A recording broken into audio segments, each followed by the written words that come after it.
Bonjour à vous. Nous devons tous renforcer notre esprit afin que notre manière de penser domine notre corps, domine notre chair.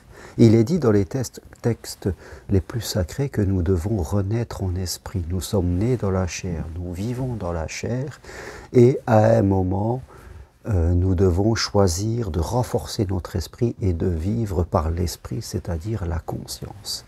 Qu'est-ce que c'est que la chair? Quand est-ce que je suis dans la chair, c'est-à-dire je suis dominé par mon corps? Eh bien, quand je suis dans des peurs limitantes, des habitudes trop plombantes, quand je suis dans des pulsions, qu'elles soient de protection, qu'elles soient de sexe, qu'elles soient de nourriture, quand je suis dans la consommation de choses, de biens matériels, que je fais du stockage, quand je juge les autres, que je critique ou quand je me plains, quand je suis dans le syndrome du sauveur, quand je reste dans les blessures de l'enfance et que je suis dominé par mes émotions. Voilà, toutes ces choses font que je suis dans la chair. Je suis un esclave, comme il est dit. Je suis esclave de ma chair. Donc, je crée de la souffrance. Quand je suis dominé par ma chair, c'est-à-dire dominé par mes émotions, par mon corps, et que mon esprit est faible, eh bien, je souffre. Je ne peux que créer de la souffrance. Malheureusement, nous vivons dans une société, en plus, qui est une société de consommation de tout. Matériel, vêtements, voitures, alimentation, sexe, plaisir excessif qui nous débauche.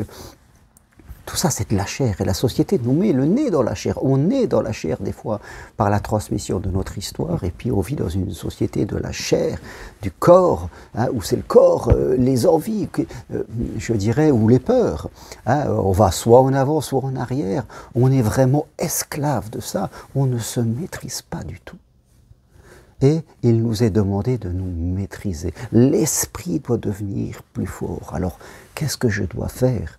Si je veux renforcer mon esprit, bien sûr, je dois veiller à être en bonne condition physique. Marcher, courir, c'est très très important. Plus l'esprit impose des choses au corps, plus il va le dominer. Faire le chemin de Compostelle, aller marcher en montagne où vous voulez, tout ce que je vais faire pour que mon corps soit fort. Quand le corps devient fort physiquement, il est dominé par l'esprit parce que l'esprit lui impose des règles. Je peux faire du jeûne, je peux faire de la méditation tous les jours, je peux aller passer des semaines de silence dans des sanctuaires, dans des lieux religieux. Vraiment, je vais assoiffer ma chair. Ma chair, elle est connectée à mon ego, à mon moi faible, à mon côté complètement immature, à mon ombre. Et ça, je ne veux plus être là-dedans. Donc, je vais travailler ce corps, je vais vouloir le dominer avec mon esprit, en lui imposant des choses à mon corps, à ma chair, à mon ego. Je vais lui imposer des choses pour qu'il retourne dans sa niche et qu'il écoute ce que je lui dis.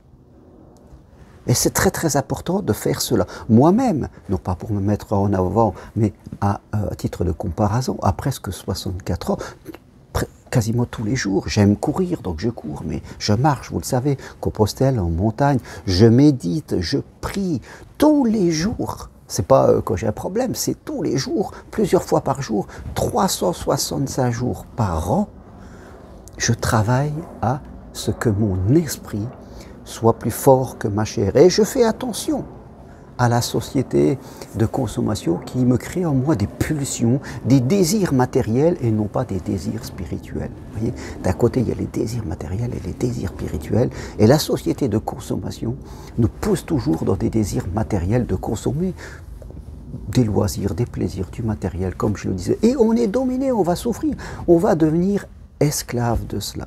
Donc, mes amis, vous devez faire le point où est-ce que vous en êtes et vous devez vous atteler à ce travail de renaissance en esprit pour devenir plus fort à l'intérieur de vous.